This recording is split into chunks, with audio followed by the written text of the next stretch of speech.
What's up, everybody? Steven here for Off the Shelf Movie Night to talk to you about physical media, about Blu-rays and 4Ks and DVDs, the way we like to buy and own our movies and TV shows and have them in a beautiful library and watch when and how we want.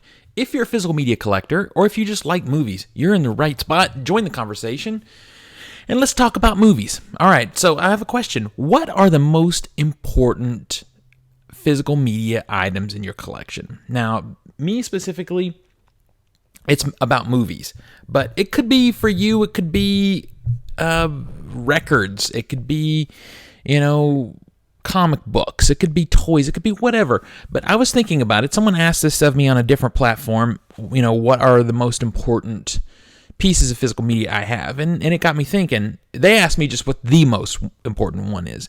And it got me thinking, if I had to pull a handful of pieces of physical media off my shelf, what would the most important ones be? So I thought I'd show you what my most important pieces of physical media are, and if you want to hit me in the comments with what yours are, I'd love to have that conversation. It's just interesting. We all have different reasons for collecting, and we connect with specific pieces of physical media for different reasons. So I think it's an interesting conversation to have, and so let's do it. Now, my most important pieces of physical media are very different than my favorite films. Because, for example, probably one of my favorite films, if not my favorite film, is John Carpenter's Halloween. That movie's had more impact on me as a film lover and film creative than probably any other movie out there. Well, close. That's a little bit hyperbolic, but not much. But it's a common piece of media. My copy of Halloween could catch fire right now, and I could very easily replace it. And because of that, that sort of diminishes its importance on my library because I know that I could get it again pretty easy. And that's not the only defining reason why something is important to me, but it definitely has impact. If I can easily replace it, then it's less important in that way. The actual physical media is much less important than the movie itself. See what I'm saying? So I think my favorite films in my collection versus my most important pieces of media are very, very different. And it might not be that way for you. Everyone has a different criteria for what makes something important. So let me show you. I got a handful. I'm not going to show them to you in any particular order, because I'm just not going to do that. I don't have a number one most important, I guess. And there's two connecting factors that I think will impact why these are the most important. So let's just get into it. Number one is this guy right here. I'm going to look at my computer real quick just to make sure I'm lining this up. It's a documentary called Fans and Freaks, The Culture of Comics and Conventions. This is a very old documentary from the early 2000s, and it is way out of print. Kind of hard to get, but that's not why it's the most important to me. This is a documentary about fandom conventions, and this was made before San Diego Comic-Con became all the rage. I know there's been a couple of documentaries about San Diego Comic-Con. I have a personal bias. I think this one is better. This one's not about San Diego Comic-Con. It is about other conventions and fans across the country. And this is not that important to me because it's out of print. Actually, I kind of hate that it's out of print. Because this is my first feature documentary film. This movie, it took me 2 years, just as I've learned is kind of common for me in documentaries. It took me 2 years to make this movie. I shot all over the Southeast at a variety of conventions. Some conventions that are very different than the ones covered in mainstream pop culture documentaries. So this movie still stands out for that reason. I eventually sold this movie to Diamond Select, yes, the toy company, and this was distributed through Previews, which is a catalog used by hobby shops and comic book shops to order product for their stores. So I loved that this movie was available in hobby shops and comic book shops across the country, and it was available for years before it finally went out of print. And there's not really a way to get it now. I probably should try to find some way to get it streaming. I just haven't done that. I've been so busy with other films. But if you find this one, you can still kind of find it in different places, but it's challenging. But this is the first film I ever made. So it has a soft spot in my heart, and the fact that I have a copy, I have about 20 copies of it actually, is important to me. It's important to me as a creative. So obviously, unless you're a creative also, and you might be, if you're a musician and you've been able to get an album in distribution, it matters. So if you're a comic book author and you've been able to get a comic book out there, even on an indie level, it matters. Those things matter. So there's obviously why that one's important, and that leads into number 2. And I told you there was going to be a continuing sort of theme, and that is this guy right here, Family of Fear. Now, these are obviously only on DVD, but that's pretty common for documentaries. Family of Fear is my current documentary feature. I think it is much improved as far as technique and filmmaking and all that stuff. This is a documentary about a haunted house attraction in Killen, Alabama, but it's more about the crazy group of people that come together to make this haunted attraction happen the year that we filmed, which was 2017. Again, another 2-year project. It finally came out in distribution 2019. Now, this has a lot of different distribution things going on. You can get this DVD, and I highly recommend it, through Green Planet Films. They picked up the physical distribution rights and the educational rights. They also have it on Canopy, if you're familiar with Canopy. It's a library app. And then Breaking Glass Pictures picked this thing up for streaming. So they have it on Tubi and most of the other VOD apps out there. So it's pretty easy to find this one. If you want to watch it for free, you can watch it on Tubi. But if you're a physical media collector, get this one. If you buy it and you want it signed by the director, me, we'll work that out. Just hit me up. But yeah, those are if I was going to put stuff in order, those 2 would be the most important pieces of physical media I own. This one currently is still pretty easy to get, but it will eventually go out of print. It will eventually go out. The streaming will still be out there, but physical media matters to me, so I'm just happy. I probably got about 20 copies of this one too. And they will go with me to my grave, I suppose. All right, let's move into something that I didn't do, but is still very important to me. I have this guy right here. Now, this is an easy one to get. For a long time, American Movie was very difficult to get on physical media. It was only on this DVD, was out of print, and it was expensive. I have not yet upgraded this one to Blu-ray, but I will. And when I upgrade this movie to Blu-ray, this one will go away, and that Blu-ray will become a piece of media that's in the upper echelon of importance to me. Now, as I said, sometimes availability makes something more important to me. Well, that's not the case in this one, because the Blu-ray is pretty easy to get right now. I don't know if it's always going to be that way, but right now it is pretty easy to get, and I'm going to get it. It's on my to-buy list. I just haven't done it yet. This one is that important to me because this movie is this is my favorite documentary of all time. And the filmmaking style of it and everything about this movie has had huge impact on me as a creator. So much so that, and I hope that the Blu-ray has some disc art.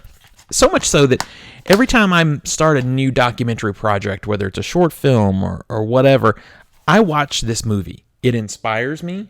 If I'm working on a documentary feature and I hit a brick wall that's really exhausting me and making me think, why am I bothering to do that? I pop this movie in and it reinvigorates me and makes me keep going. This movie is just critical to the creative person that I am. If you haven't seen it, I highly recommend it. It's a documentary about Mark Borchardt, this guy, trying to make a short film, and he takes 10 years to make his short film. So every time I'm working on a documentary feature and I'm struggling because it's taken me 2 years to get it done, I watch this movie and think, this guy took 10 years to do one short film. So who the hell am I to be complaining? It's funny, it's poignant, and it's about filmmaking, and it's about the love of film. So all these things are important to me, and this is a very well done documentary. So it is ridiculous that I have not upgraded to the Blu-ray yet, and I will do that immediately. I love this movie so much, I have 2 copies of it. So I'll be able to flip those once I get that Blu-ray, and I'll be happy to do so. But if you're interested in documentaries, you're interested in entertaining film, you've got to watch this movie. It's so good. This filmmaker has gone on to do a lot of other things, which I'm grateful for because he's very talented, but this is my favorite of his work. Second most important documentary to me in my filmmaking career, and now one of the most important pieces of physical media I have, is this guy right here, Heavy Metal Parking Lot. Heavy Metal Parking Lot is a documentary short made by Jeff Krulik. And what he did back, I think it's 1986, he was working for a PBS station, and he took his cameras to the parking lot of a Judas Priest concert in 1986 and just talked to the kids going to that show. At that time, it was a quirky, funny little short, I suppose. I obviously didn't see it then, but it has since become a very funny and entertaining time capsule of, a long gone, long dead era. And it lived for years, and in my youth, as a bootleg. It was bootlegged out there on VHS and whatever. And then Jeff eventually, set up a website when that became a thing, I guess. And he put it up there for people to watch, so you could then see it online. And I watched it over and over again. I love it. I love his sort of interview style and the way he treated his subjects in the movie. And it's just a funny film, too. So you may or may not want to hear this, but I'm going to tell it. This is the time for me to be able to tell it. This film, let's see. This film right here, I had on the film festival circuit, and I believe it's listed here on the front. The Dahlonega International Film Festival was playing my movie. And I'd found out that they were also going to be showing Heavy Metal Parking Lot and some of Jeff's additional shorts. So I was excited. I had that listed on my to-do list as things to see at the festival. And then I found out that the director was coming to the screening. So I knew I had to meet him. And I had to just say, do the fanboy thing and just thank him for his influence and impact on me as a creative and all of that stuff. Well, I did actually meet him. And the moment that I met him became one of the most important moments of my life as a filmmaker, because I told him, he asked me what movie I had, what I was showing, and I told him, and he pulled out his festival guide, his festival program guide that had all the movies that were playing at the festival listed, and he opened it and showed it to me. He had circled my film as something he was going to see. Before we ever met, he intended to go and see my film, and he did come and see it. We talked a lot during that festival and became friends. I mean, we're not close friends. He's on another part of the country and we both have very tough sort of schedules, but we've stayed in contact for all these years. And anytime I'm hitting a wall with production or distribution or whatever, I'll contact him and we go back and forth and he gives me inspiration. I think he has said that I give him inspiration, and we've just sort of been a support system for each other, mostly through email. And then we have run into each other again here and there at other festivals. He has come to Nashville and that kind of thing. So he has remained a huge impact on me as a creative, and I'm so thankful for him. And when I found out that this movie was, and I've talked about it on this channel before, so I'm not going to go much further than this. When this movie was coming out from a Vinegar Center partner label, I contacted him, and he signed it for me. So I know. I've told you that. I think I may have told that story before, but we're talking about the most important media in my collection. All right. So that's that. Now let's get into some other things. I'm not going to talk much about this one either because I've talked about it before also. Revenge of the Ninja.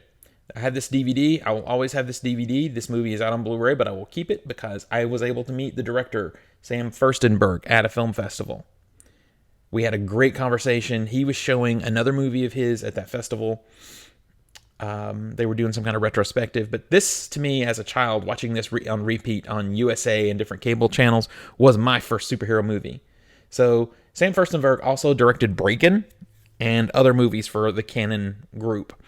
So he's a name that you should know if you like Canon films. And I was able to meet him, had a great conversation again, and he signed this for me. So this will go out of my cold dead hands too. And the last thing I'm going to show you as far as most important pieces of physical media in my collection is this Dawn of the Dead. And again, we're in the situation where Dawn of the Dead is my favorite zombie movie of all time. one of my top 5 favorite movies of all time, period. But this is my favorite zombie movie, followed by Lucio Fulci's Zombie. But this is my favorite. I love this movie. I've loved it since I was a kid. I still watch it on the regular. And when Second Sight put out this beautiful 4K, this was the first thing I ever imported from Second Sight. I was a little concerned because I had never heard of them. It was a UK company, but man, did they do a good job. And since then, I've bought a lot more from Second Sight. But then I was able to meet the star of this movie, Ken Foree, at a film festival. Had a great conversation with him. He signed this for me. And since then, I've started to do some work for him. I can't talk about what kind of work I'm doing for him. That's, can't talk about it. But yeah, we've got a great relationship. I love Ken. He's a cool guy, very cool guy. He's done a lot of cool stuff. I loved him in Rob Zombie's Halloween, for example. So he's still doing cool work. But yeah, this is probably the best presentation of any movie I have in my collection. There's like 5 versions of the movie in this set. So it's a beautiful, beautiful set. Plus he signed it. Now, I can recommend to you, if you like this movie too, this movie can still be acquired from Second Sight in a basic edition. It's the same as what's in this box as far as the Blu-rays and the 4Ks. You just don't get the extra books in the bigger box. So I recommend it if you don't have it. Those are my most important pieces of physical media in my collection. What are yours? Let me know in the comments, and let's keep the conversation going until next we meet. Pull something cool off the shelf, share it with friends and family, and remind them why physical media is the best way to watch films and TV. I'll see you guys on the next one.